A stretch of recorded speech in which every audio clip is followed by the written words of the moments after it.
तो भरत जी महाराज ने अपने पुत्र को राज्य दे दिया और स्वयं अपना कल्याण करने के लिए महल छोड़कर वन में चले गए। महल छोड़ दिए, वन को चले गए।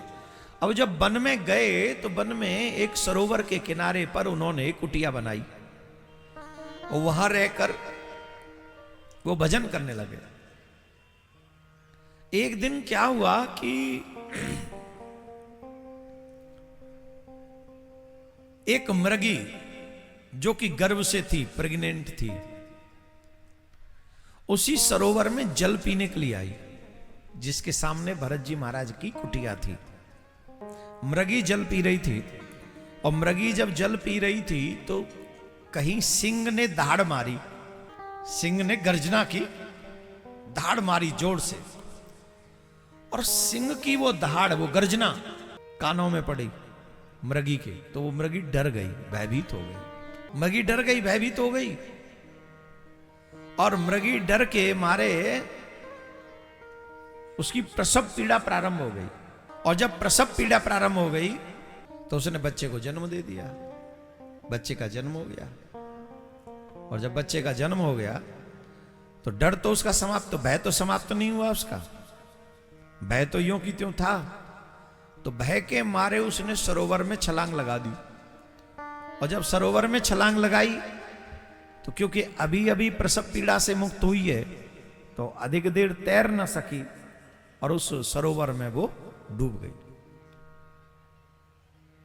मर गई। अब भरत जी महाराज सोच रहे हैं कि ये तो मर गई, पर इस बच्चे का क्या? इस बच्चे का लालन पालन कौन करेगा? इस बच्चे का भी तो कुछ होगा। भरत जी महाराज को बड़ी दया आई और जब दया आई तो भरत जी महाराज उस मृग के बच्चे को अपने यहां ले आए।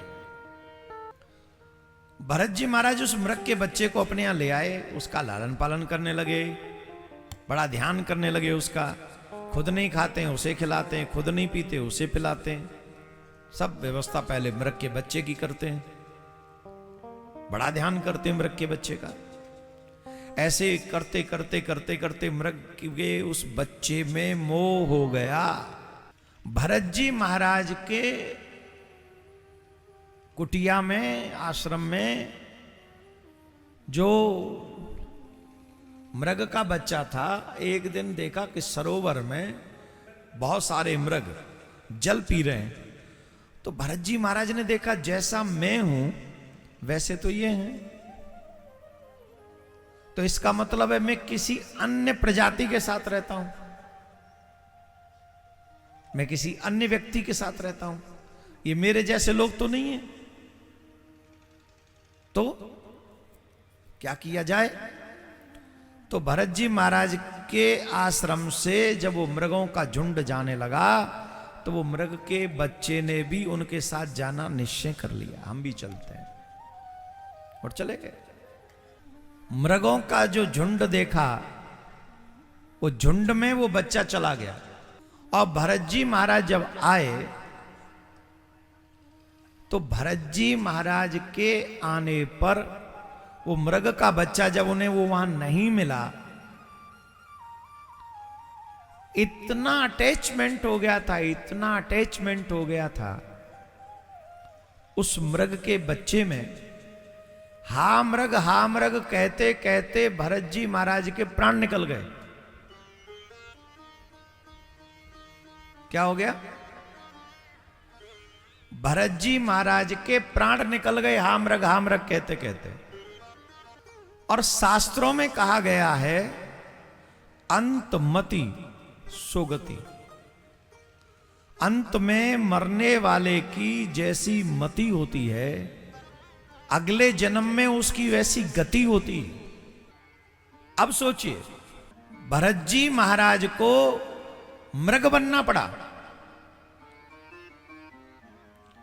क्यों मृग बनना पड़ा? रीजन क्या है? रीजन है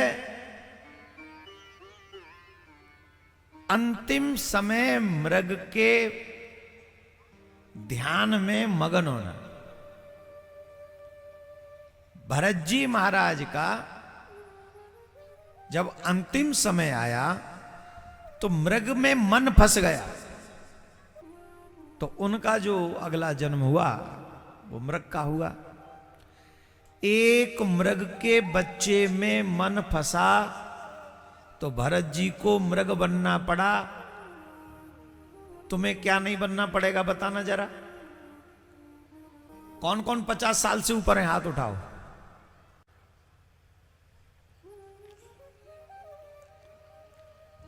देवियों से नहीं पूछ रहा हूं, आप रहने दो। देवियों की विशेषता कभी उम्र नहीं बताती, बाकी सब बता दें।